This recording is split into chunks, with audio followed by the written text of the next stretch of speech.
Hello and welcome.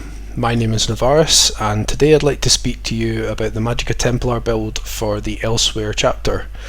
I haven't actually done a build video like this since the Murkmire DLC, so there has been quite a few changes since then. I'll go over those in this video and I'll talk a wee bit more about the changes in gear and food.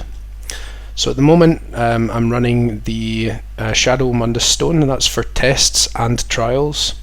At the minute I'm running Ghastly Eye Bowl for the food buff, but that's just for tests. So in a trial you would use either Clockwork Citrus Filet for more sustain, or the Double Bloody Mara, which is now the best option for max health and max magicka. So another thing to mention as well is that I'm actually stage 4 vampire. For a lot of trials this is unsuitable, so you would want to drop that down to maybe stage 1 or 2 for more intensive trials with fire mechanics. The minor slayer buff is from the Siroria, but you would also get that from the new setup, which I'll go over in a minute.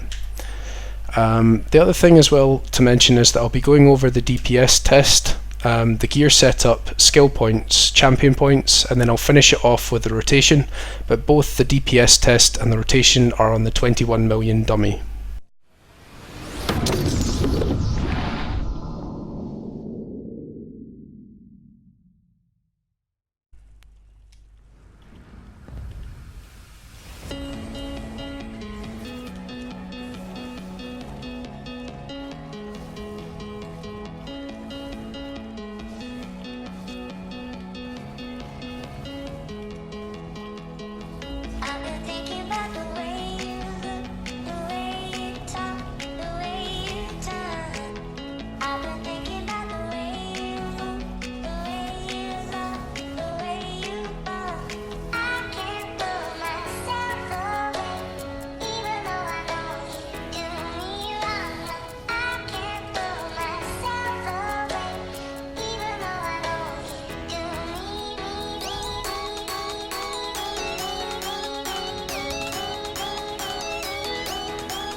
Okay, so let's go over the gear setup.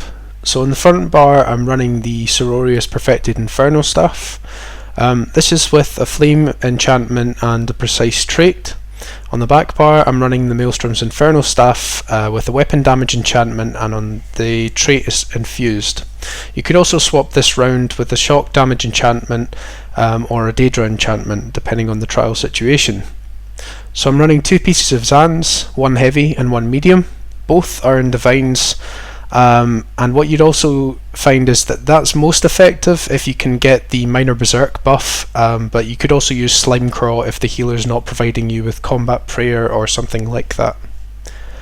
So the next set is Siroria. So you'd be running Siroria's Perfected on 5 of your pieces, just to get that stack of spell damage. The only problem with this set is that it lowers your maneuverability. So basically, if you're doing a trial where you find yourself moving from the spot quite often, which so happens to be quite a few of the trials now, you might want to go with a different setup. So I'll just show you the set just now. Okay, so it's the Perfected False God. So basically it's equivalent to Vicious Ophidian, but it's for the Magicka setups. It's going to provide a lot more sustain, so it's a good option. The Mother's Sorrow set is the next setup that we would use, and that's just to provide us with quite a lot of spell critical. It provides the best source of AoE damage, and single target wise it also provides quite a lot of damage as well. So it's a good pairing to have with Siroria or the Perfected False Gods. As I said before, all of the pieces are Divines. And you would also run with that Bloodthirsty on all of your jewellery. It's either all Bloodthirsty or you could run all Infused for more damage over the first 75%. Under 25% you want that Bloodthirsty just to do the most damage.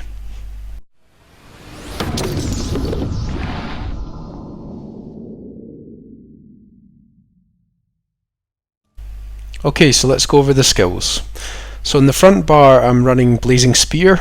It's a very useful ability just because it provides a synergy for the other group members. Additionally, it does quite a lot of AoE damage and single target damage. Because it's an Adric Spear ability, we also get access to some of the passives, so the critical damage increases. Spear Wall also means that we get some more damage mitigation. There's also Burning Light as well, a very useful ability, which is going to provide us with some more damage over time. So it does provide us with some magic damage based on the fact that our magic is higher, so it's just under 5k magic damage. We also get some spell resistance, but that's not from having one of the skills slotted. The next ability is Solar Barrage. So this is just taking place for the Purifying Light. It's an AoE ability, but it also empowers some of our light attacks.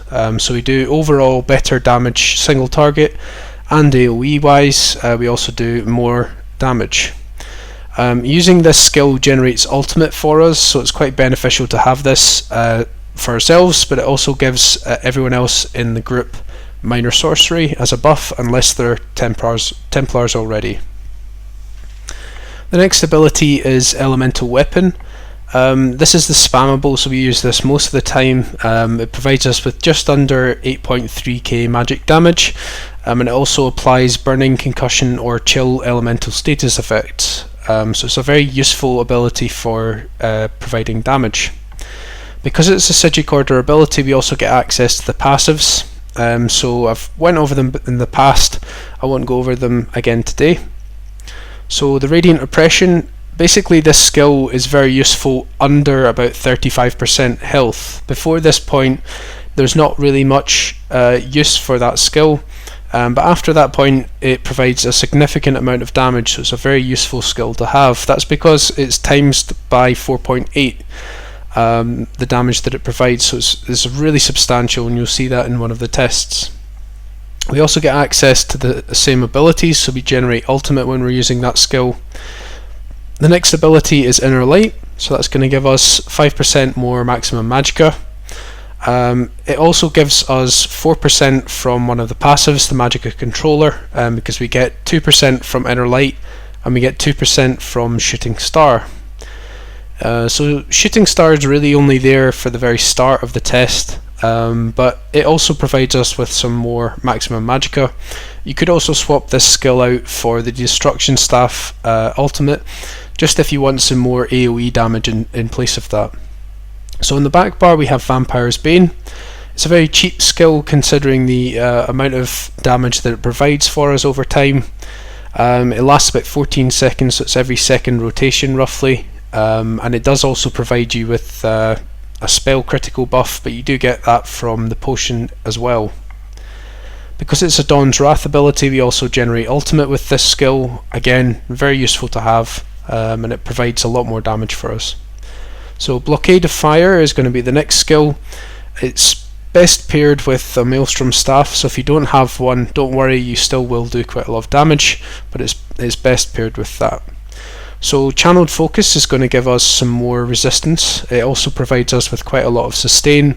Damage wise it doesn't really do anything, but it's one of those skills that means that you don't necessarily have to have a shield as well, just because it provides you with so much damage mitigation by itself. It does also provide you with some of the passives as well, so Sacred Ground for example benefits that skill, and some of the other passives you don't need to have this skill to get access to, but you can resurrect people quicker on a Templar as well. There's a rearming trap here, but in a trial situation I prefer to use the Channeled Acceleration just because it doesn't require you to use quite as often. You also don't need to be right up next to the boss when you're fighting them. So I have Inner Light again, just for the same magicka bonus.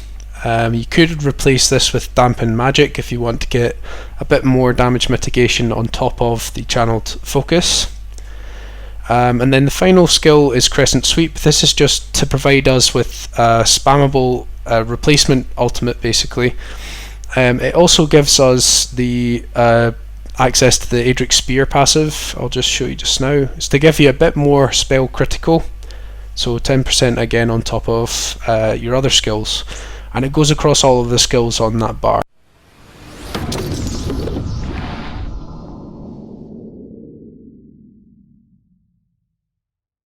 Okay, so let's go over the champion points. So I have 61 points into Elfborn, 64 points into Elemental Expert, 9 points into Spell Erosion, 11 points into Staff Expert, 44 points into Master at Arms, and then finally 81 points into Thaumaturge. I'll show you the rest of the CP just now, but it does vary depending on the trial that you're doing, so it's best having a wee look or testing around for yourself just to double check before you go into any trial content.